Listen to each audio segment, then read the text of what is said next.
Hallelujah. Amen. Hallelujah. Amen. The good Lord change happen complex in Pire. Yat in Yamara Kusi so Chiman Mubare.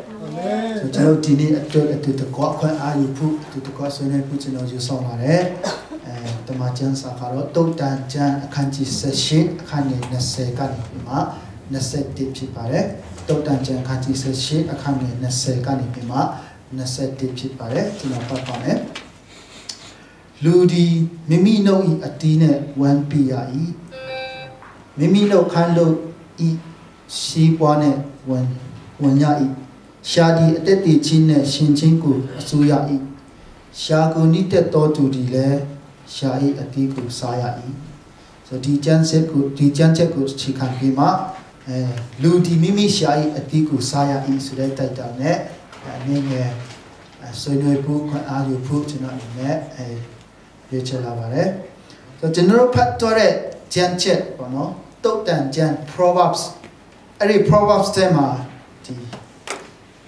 sha ne patte tom ho saka pyo chin tom ho lu no pasa ne patte de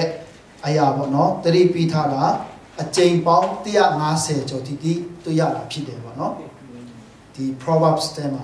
the book of proverbs ဆိုတော့တုတ်တန်ကျမ်းတစ်ခုထဲ၌ပေါ့နော်ချိန်ပေါင်း150ကျော်တိုင်းတတိပေးထားတာကျွန်တော်တွေ့ရတာဖြစ်တယ်ဆိုတော့တုတ်တန်ကျမ်းရေးရချင်းရဲ့အဓိကအကြောင်းရင်းတစ်ခုကပါလဲဆိုတော့ကျွန်တော်ဒီရှားနဲ့ပတ်သက်တဲ့အကြောင်းအရာဖြစ်တယ်တနည်းအားဖြင့်ပြောမယ်ဆိုရင်စကားပြောခြင်းနဲ့ပတ်သက်တဲ့အကြောင်းအရာဖြစ်တယ်ပေါ့နော်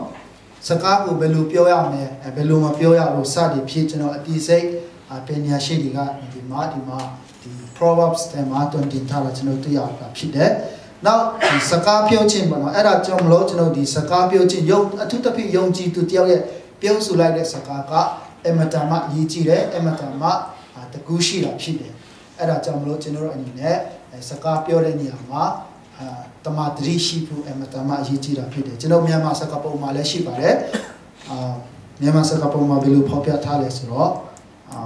အစားကျွန်းရင်ပြန်အလုပ်ရတယ်စကားကျွန်းရင်ဗာလဲပြန်နှုတ်လို့မရဘူးပေါ့နော်ပြီးတော့စကားဆိုတာကပေါ့နော်မြန်မာစကားလုံးမြန်မာစကားကျွန်တော်အရင်ကြိုက်တယ်အမတမကြွယ်ဝတဲ့စကားဖြစ်တယ်ပေါ့နော်စကားဆိုတာကပေါ့နော်စပြောရကနေပြီးမှကာထွက်တဲ့အရာတွေဖြစ်တယ်ပေါ့နော်စကားဆိုတာကပါလေစပြောရကနေပြီးမှကာထွက်တော့တဲ့တော့ကြောင့်မလို့ကျွန်တော်ရဲ့ပြောဆိုခြင်းမှာပေါ့နော်စကားပြောတဲ့နေရာမှာအမတမတတိထားဖို့အရေးကြီးတာဖြစ်တယ်ဆိုတော့တစုံတူပြောထွက်လိုက်တဲ့စကားမှာအမတမတကူရှိတာဖြစ်တယ်အထူးသဖြင့်ယုံကြည်သူတွေပေါ့နော်ဘာကျွန်တော်ဥပမာအဖြစ်ကြည့်မယ်ဆိုရင်ဥမာဆိုကြပါစို့ကျွန်တော်ဒီလူတယောက်ကလာပြီးမှကျွန်တော်တို့ကိုလာပြီးမှမကောင်းတဲ့အရာပေါ့နော်အကြောင်းအရာတစ်ခုခုလာပြောတယ်ဆိုရင်ကျွန်တော်တို့ကပါလဲစိတ်မကောင်းဥပမာဆိုကြပါစို့ဟာဆရာတော်မဒီလိုဖြစ်တယ်ဒီလိုကြားတယ်ဆိုတော့ဒီလိုဖြစ်မှာပဲဆိုမှလူတွေကလာပြောတဲ့စင်ပေါ့နော်လူတွေပြောတဲ့စကားကိုကျွန်တော်ကြားလိုက်တဲ့အခါမှာဗာလဲစိတ်မကောင်းတာတွေလည်းတခါလေဖြစ်သွားတယ်ဒါကဘာဖြစ်လို့လဲလူတယောက်ရဲ့ပြောလိုက်တဲ့စကားထဲမှာတကူပါလို့ဖြစ်တယ်ဥပမာကျွန်တော်ဒီကျောင်းတွေမှာပေါ့နော် psychology တွေသင်တဲ့အခါမှာလူကျမ်းမာနေတဲ့လူတယောက်ပေါ့နော်ကျမ်းမာပကတိရှိနေတဲ့လူတယောက်ကိုတငယ်ချင်းတယောက်တော့ပြီးမှဟာမင်းတို့ဒီနေ့ကြည့်ရတာအချင်းကြီးတိတ်မကောင်းဘူးပေါ့နော်နေမကောင်းဘူးထင်တယ်ဆိုမှပြောလိုက်တယ်နောက်9မိနစ်နေပြီးမှတစ်ချက်တယောက်ကအဲ့လိုပဲပြန်ပြောတယ်ပေါ့နော်ဆိုတော့လူ9ယောက်လောက်ဆက်တိုက်အဲ့လိုပြောတဲ့ခါမှာအဲ့ဒီလူကပါလေဖျားချင်တယ်လို့ဖြစ်လာပြီးမှစီခံပြရတယ်ဆိုမှပေါ့နော်ကျွန်တော် psychology class တွေမှာသင်ရတာဖြစ်တယ်ဆိုတော့အဲ့ဒါကဘာကြောင့်လဲဆိုတော့လူတဆုံတူပြောလိုက်တဲ့စကားမှာတကူပါလို့ဖြစ်တယ်ပေါ့နော်ဆိုတော့အထူးသဖြင့်ကျွန်တော်ကိုတိုင်မဆာအမှုတော်ဆောင်များပါတော့ကျွန်တော်စကားပြောတဲ့နေရာမှာယုံကြည်သူများစကားပြောတဲ့နေရာမှာတမတတိရှိဖို့အမှန်တမ်းအရေးကြီးတာဖြစ်တယ်ဥပမာအာဒီလူကဥပမာဆိုကြပါစို့မကောင်းတဲ့အရာတစ်ခုပေါ့နော်ဥပမာဒီလူပုံစံနဲ့နေရင်ဒီလူဖြစ်တတ်တယ်ဆိုမှပြောတဲ့အခါမှာလူတွေကလွဲပါစေပါညာဆိုမှပေါ့နော်ကျွန်တော်ဒီမကောင်းတဲ့စကားတွေကိုကျွန်တော်ကခုခံလေးရှိတယ်အဲ့ဒါဘာကြောင့်လဲအဲ့ဒီစကားထဲမှာရှိတဲ့တကူကိုကျွန်တော်ကြောက်လို့ဖြစ်တယ်ပေါ့နော်ဆိုတော့စကားပြောခြင်းကဘယ်အမတာမှတကူရှိတယ်ဘယ်လောက်ထိတကူရှိလဲဆိုတော့ဒီစัจ java တကူလုံးကိုဘုရားသခင်ကဖန်ဆင်းတဲ့အခါမှာ တူလက်နဲ့မဖန်ဆင်းပဲနဲ့ပါလေအမိန်ပေးခြင်းအဖြစ်စကားပြောခြင်းအဖြစ်ပေါ့နော် let there be light အလင်းဖြစ်စီဆိုမှစကားပြောခြင်းအဖြစ်ပဲ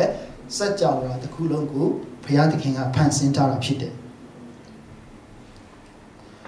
နောက်ဥပမာတစ်ခုကိုဆက်ကြည့်မယ်ဆိုကျွန်တော်ဟစ်တလာပေါ့နော်အားလုံးကြားဖို့နားဝရှိမှာပါဟစ်တလာကကျုံချာမန်ကနာဇီခေါင်းဆောင်ပေါ့နော်ဟစ်လာက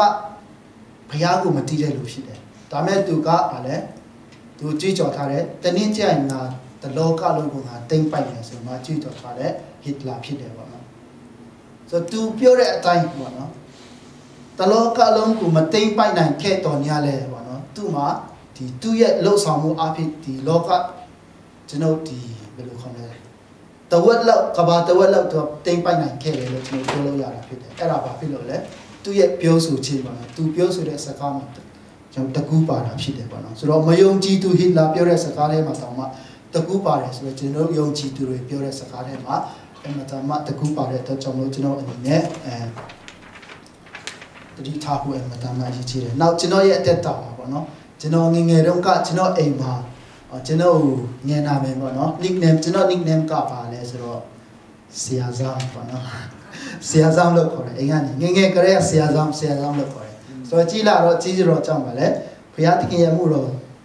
ဆောင်ခွင့်ရတယ်ပေါ့နော်ပြီးတော့ဒီကျောင်းဒီဘာတွေမှာစာတင်ခွင့်ရတဲ့ခါမှာ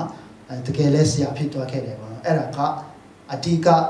ဘုရားရဲ့ကြီးတော့ကြောင်းလည်းဖြစ်တယ်နောက်ကျွန်တော်အိမ်မှာခေါ်နေကြဖြစ်တယ်ကျွန်တော်ရဲ့ပြောထွက်သွားတဲ့စကားတွေမှာတကူပါလို့ဖြစ်တယ်ပေါ့နော်ဆိုယေရှုခရစ်တော်ကပေါ့နော်သူရဲ့စကားလေးတစ်ခွန်းကြောင့်လူနာမြောက်များစွာကိုသူကပါလဲကျမ်းမာခြင်းခွင့်ပြီးတယ်နတ်ဆုရနေထုတ်ခဲ့တာလဲယေရှုခရစ်တော်ရဲ့စကားတစ်ခွန်းကြောင့်ဖြစ်တယ်ပေါ့နော်ဆိုတော့စကားလေးတစ်ခွန်းကအမတန်မှအရေးကြီးတာဖြစ်တယ်ဆိုတော့အထူးသဖြင့်ကျွန်တော်ဒီတရားပလင်ပေါ့နော်ဒီပလင်မှာဆိုလို့ရှိရင်အထူးသဖြင့်နှုတ်ကပတ်တော်ပဲဝင်သားဖို့ဖြစ်တယ်ပေါ့နော်တခါလေကျွန်တော်အမှုတော်ဆောင်ကြီးကျွန်တော်ကိုတိုင်မှစနောက်တချို့အမှုတော်ဆောင်ကြီးကဒီတရားဒီတနာဝင်ကားတဲ့အချိန်မှာဘယ်လိုခေါ်မလဲအချူမုံတွေမဆလာတွေအများကြီးထည့်တတ်တယ်ပေါ့နော်အဲ့ဒါထည့်တဲ့အခါမှာပါလေနှုတ်ကပတ်တော်ရဲ့အရာတာပျောက်သွားတတ်တယ်ပေါ့နော်ကောင်းစီခြင်းလွန်လို့ကျွန်တော်ကပါလေspice တွေအများကြီးထည့်တဲ့အခါမှာပါလေအရာတာပျောက်သွားတတ်တယ်လည်းရှိတတ်တယ်ဆိုတော့ကျွန်တော်ကိုတိုင်မှစပါတော့တတိတာဖို့အမတန်မှအရေးကြီးတာဖြစ်တယ်နောက်စကားတခွန်းရဲ့တကူနဲ့ပတ်သက်နောက်ဆုံးဥပမာတစ်ခုကျွန်တော်ပြချင်တာကကျွန်တော်အဖိုးပေါ့နော်ကျွန်တော်အဖိုးဆိုတဲ့အခါမှာကျွန်တော်ချင်းလူတော့အဖိုးလို့ခေါ်တာပေါ့ကျွန်တော်အမေရဲ့အကူပေါ့နော်ကျွန်တော်အမေရဲ့အကူကိုကျွန်တော်ချင်းလူအဖိုးလို့ပဲခေါ်တယ်ဆိုတော့ကျွန်တော်အဖိုးတယောက်ပေါ့နော်သူကငယ်ငယ်တုန်းကဒီတငယ်ချင်းတွေကမိတယ်ပေါ့နော်အမေကြည့်လိုက်ဘာလုပ်မလဲပေါ့နော်ဘာလုပ်ချင်တယ်ဘာဖြစ်ချင်လဲဆိုမိတဲ့အခါမှာသူကဘူဖြစ်ချင်တယ်တဲ့ဆိုတော့သူ့ကြည့်တော့သူ့ကုခန္ဓာတီတီလေးဆိုတော့သူများတွေကနောက်ပြောင်ပြီးမှပြောတာအာမင်းဘူဖြစ်ရင်တောင်မှဘူကလေးဖြစ်မယ်ပေါ့နော်ဘူကြီးမဖြစ်ဘူးဘူကလေးဖြစ်မယ်ဆိုမှပြောကြတယ်အဲ့ဒါနဲ့ကျွန်တော်အဖို့ကပါပြောလဲဆိုတော့ဘူကလေးဖြစ်ဘူကြီးဖြစ်ဘူဖြစ်ဖို့အရေးကြီးတယ်ပေါ့နော်ငါဘူဖြစ်ရင်ကြီးတယ်ဆိုမှအဲ့လိုပြောတဲ့အခါမှာဗာလဲသူကြီးလာတဲ့အခါမှာတကယ်လဲလမ်းဘူဖြစ်သွားတယ်ပေါ့နော်ဘူဖြစ်တာအင်ဂျင်နီယာပါနော်ကျွန်တော်လမ်းဘူဆိုတဲ့အခါမှာကျွန်တော်ချင်းစကားကိုကျွန်တော်ဗမာလိုတိုက်ရိုက်သွားတာပြန်တာဖြစ်တယ်ကျွန်တော်အင်ဂျင်နီယာကိုလမ်းဘူလို့ခေါ်တာဖြစ်တယ်ပေါ့နော်ဆိုတော့သူကဘူဖြစ်သွားတယ်ပေါ့နော်သူကပြောချင်တာကဗာလဲဘူကြီးဖြစ်ဘူကလေးဖြစ်ဘူဖြစ်ပြီးရောပေါ့နော်ဆိုတော့သူပြောတဲ့စကားဘုရားသခင်ကအတိမပြုတ်ပြီးမှသူပြောတဲ့စကားပေါ်မှာဘုရားသခင်ကကောင်းချီးပေးတာဖြစ်တယ်ပေါ့နော်ဆိုတော့စကားပြောခြင်းမှာတကူရှိတဲ့အတွက်ကြောင့်မလို့ကျွန်တော်အနေနဲ့အပြောဆိုတတိထားဖို့ကျွန်တော်ယာကုပ်ထဲမှာပေါ့နော်စင်ညာကုပ်ထဲမှာကျွန်တော်ယာကုပ်အခန်းကြီး1အခန်းငယ်19ထဲမှာဘယ်လိုဖော်ပြထားလဲဆိုတော့ understand this my dear brothers and sisters let every person be quick to listen slow to speak slow to anger ဆိုမှဖော်ပြထားတယ်ဆိုတော့ဒီမှာအဓိကကျွန်တော်ပြောချင်တာကပါလဲ slow to speak ပေါ့နော်စကားပြောတဲ့နေရာမှာညီခွေးဖို့ပေါ့နော်ဟိုစိတ်ထဲမှာရှိတဲ့အတိုင်းကိုချင်းမပြောဖို့ပေါ့နော်အဲ့ဒါကဒီယာကုပ်ရဲ့တွင်တင်မှုအဖြစ်ကျွန်တော်ဒီမှာတင်ခန်းစာယူဖို့ဖြစ်တယ်တချို့အမှုတော်ဆောင်ဆရာတွေကဘယ်လောက်ထိပြောလဲဆိုတော့ဒီ slow to speak နဲ့ပတ်သက်ပြီးမှဘယ်လိုပြောလဲဆိုတော့ဘုရားသခင်ကားတယ်လူကူဖန်ဆင်းတဲ့အခါမှာဟိုပါစတ်တစ်ပေါက်ပဲဖန်ဆင်းတယ်ပေါ့နော်နှစ်ရွက်နှစ်ခုဖန်ဆင်းထားတယ်ဆိုတော့ပေါ့နော် ဆိုတော့နာရက်နှစ်ခုဆိုတော့နားနှစ်ခုဆိုတော့ဗာလဲပါစတ်တပေါင်းနဲ့နားနှစ်ခုနိုင်ရှင်လိုက်တဲ့အခါမှာတစ်ထက်နှစ်မြတဲ့အတွက်ကြောင့်လို့များများနားထောင်ရမယ်နည်းနည်းပြောရမယ်ပေါ့နော်အဲ့လိုဝင်ကားတဲ့အမှုတော်ဆောင်စရာတွေတောင်မှရှိတယ်ပေါ့နော်ဆိုတော့ဘာပဲပြောကျွန်တော်ပြောချင်တာကဗာလဲ slow to speak people အမှန်တမ်းအရေးကြီးတာဖြစ်တယ်ကျွန်တော်ရဲ့အသက်တာမှာတစ်ခါလေးစိတ်ထဲမှာပေါ့နော်စိတ်ထဲမှာရှိတဲ့အတိုင်းဟိုချစ်ချင်းထုတ်ပြောတဲ့အခါမှာကျွန်တော်အမားကြီးများတတ်တယ်ပေါ့နော်အဲ့ဒါကြောင့်မလို့ယာကုပ်ကလည်းကျွန်တော်တို့ကိုတွင်တင်ထားတာဖြစ်တယ် slow to speak ပေါ့နော်ဒါကယာကုပ်ခန်းကြီး1ခန်းငယ်19ဖြစ်တယ်နောက်အဲ့ဒီယာကုပ် James ထဲမှာပဲဆက်လက်ပြီးမှဖတ်တဲ့အခါမှာJames chapter 2 verse 12ပေါ့နော်ယာကုပ်ခန်းကြီး1ခန်းငယ်7ထဲမှာဘယ်လိုဖော်ပြထားလဲဆိုတော့လွတ်ချင်းတရားတိုင်းစီရင်ခြင်းကိုခံရလက်တန်တော်သူကဲ့သို့စကားပြောခြင်းအမှုပြုခြင်းကိုစီရင်ကြလောတယ်နော်ကျွန်တော်ရဲ့စကားပြောခြင်းကိုစီရင်ဖို့ကျွန်တော်ယာကုပ်ကနေပြီးမှမှာထားတာကျွန်တော်သိရတာဖြစ်တယ်ဆိုတော့တနည်းအားဖြင့် slow to speak လို့ပြောတဲ့အခါမှာကျွန်တော်ရဲ့ definition ပေါ့နော်ကျွန်တော်ဖွင့်ထားတဲ့ definition ကပါလဲဆိုတော့ slow to speak ကိုတနည်းအားဖြင့် think before you speak ပေါ့နော်မပြောခင်မှာစဉ်းစားပါဆိုတာကျွန်တော်ဒီနဲ့ဒီမှာ definition ကိုဖွင့်လိုက်တယ်ဆိုတော့မပြောခင်မှာစဉ်းစားမယ်ဆိုတော့ကျွန်တော်မပြောခင်မှာဘာကိုစဉ်းစားရမှာလဲပေါ့နော်အခုကျွန်တော်ပြောမဲ့စကားကမှန်ကန်မှုရှိရလားဆိုတော့စဉ်းစားဖို့လိုတာဖြစ်တယ်ပေါ့နော်ကျွန်တော်ပြောလိုက်မဲ့စကားကမှန်ကန်မှုရှိရလားပေါ့နော်နောက်အခုကျွန်တော်ပြောတဲ့စကားကတော့ဟုတ်ပြီမှန်တယ်ပေါ့နော်ပြောမဲ့စကားမှန်တယ်ဟုတ်ပြီဒါပေမဲ့အဲ့ဒီကျွန်တော်ပြောမဲ့စကားအမှန်တကယ်လိုအပ်ရလားပေါ့နော်အဲ့ဒါကိုကျွန်တော်စဉ်းစားဖို့ဖြစ်တယ်နောက်တစ်ခုကပါလဲအခုကျွန်တော်ပြောမဲ့စကားကတူတပတ်တီမီရွေးတိဆောက်စရာဖြစ်မလားပေါ့နော် so slow to speak ဆိုတဲ့အခါမှာ think before you speak ပေါ့နော်မပြောခင်မှာစဉ်းစားမယ်ဘာစဉ်းစားမလဲကျွန်တော်ပြောမဲ့စကားကမှန်ရဲ့လားမှန်ကန်တဲ့စကားလားကျွန်တော်ပြောတဲ့စကားပြောထွက်မဲ့စကားတကယ်လို့အမှုရှိသလားပေါ့နော်ကျွန်တော်ပြောထွက်မဲ့စကားကတဆုံးတဦးတည်းအတွက်တီမီရွေးတိဆောက်စရာဖြစ်မလားပေါ့နော်ဆိုတော့မှန်ကန်တဲ့စကားဖြစ်ခဲ့ရင်တောင်မှပေါ့နော်တူတပတ်ဒီဆောက်စရာမဖြစ်ဘူးဆိုရင်ကျွန်တော်ကပါလေမပြောတာကောင်းတာဖြစ်တယ်ပေါ့နော်ကျွန်တော်တို့ပြောလိုက်တဲ့စကားတော့မှန်တယ်ပေါ့နော်ဒါမဲ့တူတပတ်အတွက်ပါလေတီမီရဲ့လဲစရာဖြစ်မဲ့စကားဆိုကျွန်တော်ကမပြောတာကောင်းတယ်ဘာဖြစ်လို့လဲဆိုတော့ကျွန်တော်မြန်မာစကားမှာဘယ်လိုပေါ်ပြထားလဲဆိုတော့ပါလေမှန်ကန်တိုင်းလည်းမကောင်းဘူးနော်မှန်ကန်ရင်ဘာဖြစ်တတ်လဲမှန်ကန်ရင်ကိုယ်တတ်တယ်ပေါ့နော်မှန်ကန်ကိုယ်တတ်တယ်ဆိုတော့ကျွန်တော်မကိုယ်တော့အောင်ပေါ့နော်မှန်နေပါလေမကိုယ်တော့အောင်ပေါ့နော်ကျွန်တော်အနေနဲ့ဒီမှန်ကန်တဲ့စကားဖြစ်တော့မှပြောတင်မှပြောဖို့လိုအပ်မှပြောဖို့ကျွန်တော်သူတပတ်တီမီတီဆောက်စရာဖြစ်မှပြောဖို့အမှန်တမ်းလိုအပ်တာဖြစ်တယ်နောက်စကားပြောခြင်းနဲ့ပတ်သက်ပြီးမှတုတ်တန်ကြံခန်းကြီး30ခန်းကြီး19ထဲမှာဘယ်လိုဆက်လက်ဖော်ပြထားလဲဆိုတော့စကားပြောတော့အပြစ်ပါတတ်၏ပေါ့နော်မိမိနှုတ်ကိုချုပ်တီးတော်သူမူကားပညာရှိ၏ဆိုမှကျွန်တော်ဖော်ပြထားတယ်ကျွန်တော်ဒီလောကမှာပေါ့နော်ပညာတတ်ဒီမြောက်များဆိုရှိတာဖြစ်တယ်ဒါမဲ့ပညာရှိတဲ့လူကနေပါတာဖြစ်တယ်ပေါ့နော်ဆိုမိတ်ဆွေအနေနဲ့ပညာရှိကြီးဖြစ်ချင်တာကျွန်တော်အနေနဲ့ပညာရှိကြီးဖြစ်ချင်တာကျွန်တော်တို့အနေနဲ့ပညာရှိဖြစ်ချင်တယ်ဆိုရင်ကျွန်တော်လှုပ်ဆောင်ရမှာတခုပဲရှိတာဖြစ်တယ်အဲ့ဒါဟုတ်ပါလေစကားနည်းနည်းပြောပါအာမင်ကျွန်တော်စကားနည်းနည်းပြောတဲ့နေရာမှာဗာလဲပညာရှိခြင်းကျွန်တော်ရှိတာဖြစ်တယ်ဆိုတော့